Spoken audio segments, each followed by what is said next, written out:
नमस्कार मित्रांनो, समर्थ मराठी न्यूजमध्ये आपलं स्वागत आहे।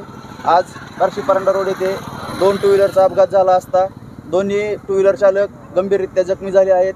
तरी त्यांना पुढील उपचारासाठी दवाखान्यात स्थानिक रहिवाशांमधून प्रचंड या घटनेचा निषेध व्यक्त करण्यात येत आहे। तसेच यांच्या प्रतिक्रिया जाणून घेऊ आपण। मी शिक्षक कॉलनीमध्ये गेली 6 महिन्यापासून राहत आहे।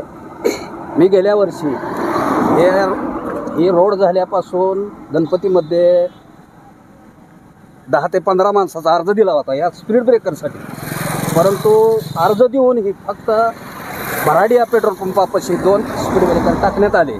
आम्ही भराडिया पेट्रोल पंपापासून भांडगाव रोड चौक या ठिकाणापर्यंत 5 ते 6 स्पीड ब्रेकरची मागणी सर्व नागरिकांनी अर्ज देऊन करण्यात आली होती 6 महिन्यापूर्वी गणपतीमध्ये।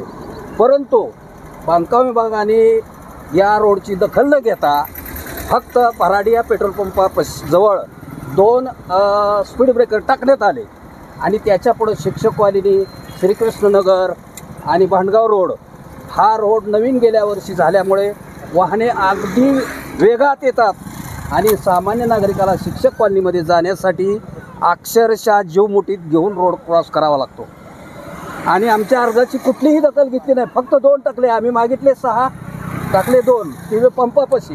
इकडं भांडगाव रोडपर्यंत आणखीन 4 ते 5 स्पीड ब्रेकर टाकणं अत्यंत गरजेचे आहे। गेल्या वर्षीपासून 3 ते 4 माणसात गतप्राण झालेले आहेत ॲक्सिडेंटनं। त्यामुळं बांधकाम विभागाने तात्काळ याची दखल घ्यावी आणि भराडिया पेट्रोल पंप ते भांडगाव रोड चौक या चौकापर्यंत 4 ते 5 स्पीड ब्रेकर टाकण्यात यावे अशी श्रीकृष्णनगरमधील नागरिक, शिक्षक कॉलनीमधील नागरिक यांची मागणी आहे।